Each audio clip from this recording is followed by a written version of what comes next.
5, 4, 3, 2, 1. And we have liftoff of Antares, the orbit 3 mission delivering Cygnus on its third CRS mission to the ISS. Got main engines at 108%. Avionics power nominal.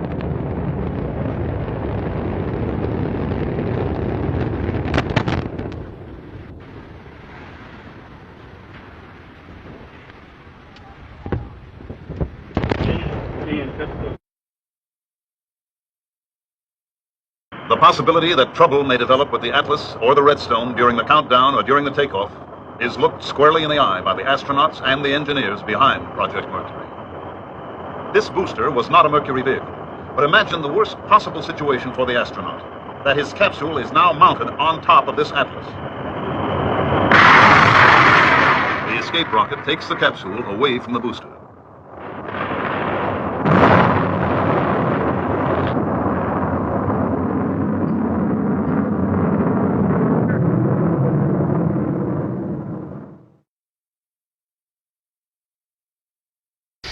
Neuf, 8, 7, 6, 5, 4, 3, 2, unité, feu. Allumage. Décollage.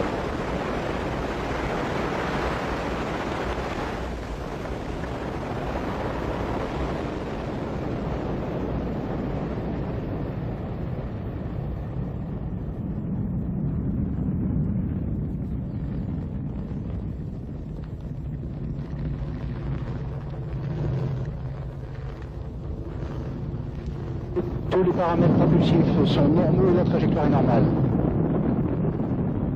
37 seconds into the launch, the onboard computers decided 501 was 90 degrees off course.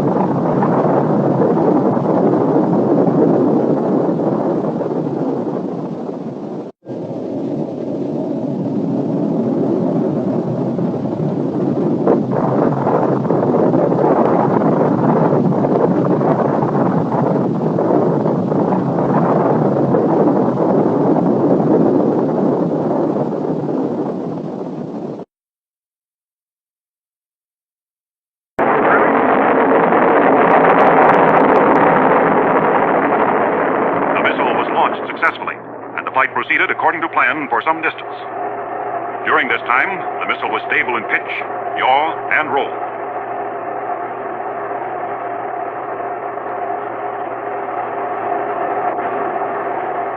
Then a failure occurred involving one engine. And shortly thereafter, another engine also lost power. It was therefore necessary for the range safety officer to destroy the missile by remote control.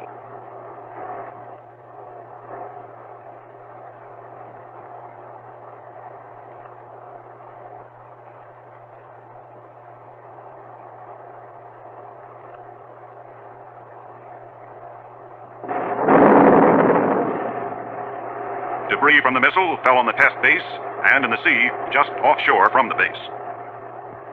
Nearly all critical components were recovered. These parts and data radioed to the ground during flight were studied to isolate the exact cause of the trouble.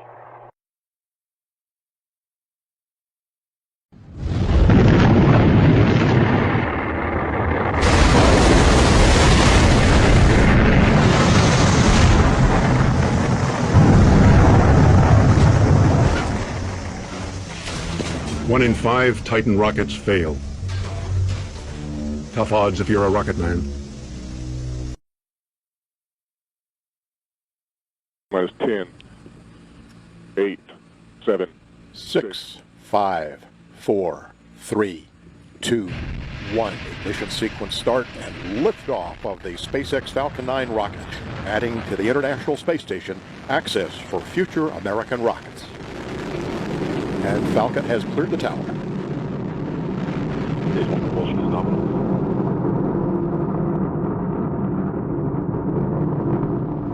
Vehicles programming downrange. Stage 1 propulsion station is active.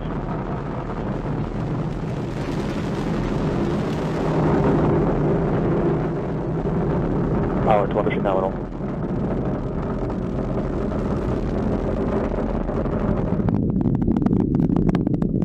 Power telemetry remain nominal.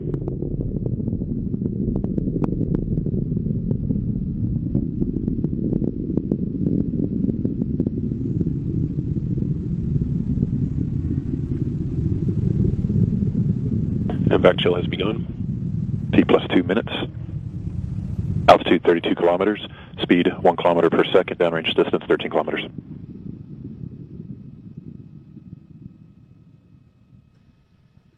Data coming back shows vehicle on course, on track.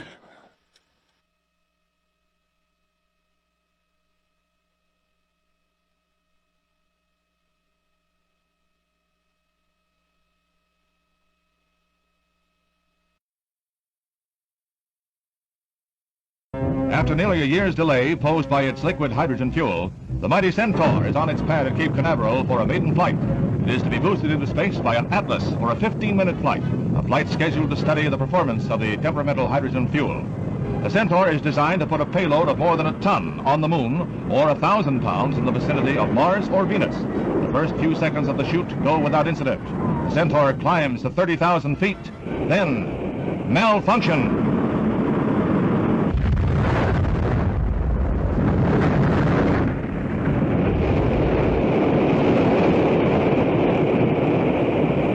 The immediate cause of the explosion is not known, but if it happened in the Atlas booster, it means a probable delay for the next U.S. orbital flight by astronaut Malcolm Carpenter.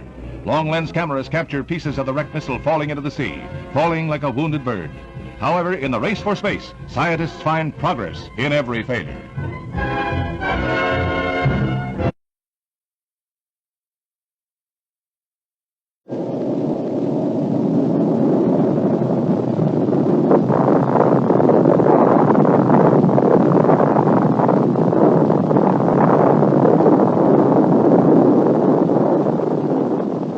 This is not a common occurrence. In this case, there were no human casualties.